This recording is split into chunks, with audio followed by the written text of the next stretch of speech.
The base phase is also a really great time to work on any deficits that you may have. I will often encourage runners, whether they're local ones that could see me or people that I work with like remotely, to try to see a physical therapist or a running coach that understands the different demands of distance running, and to go through some kind of an evaluation to see what kind of deficits they have, whether these deficits are strength, movement control, mobility, gait, all these different things together.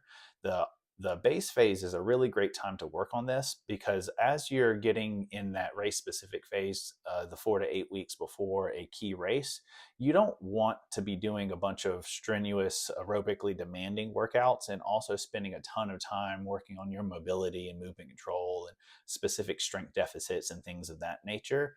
You really want to try to hammer those out during the base phase, both so that you can actually get the deficits addressed properly, and also so you're not spending all of this time and effort when it should be going into those race specific workouts.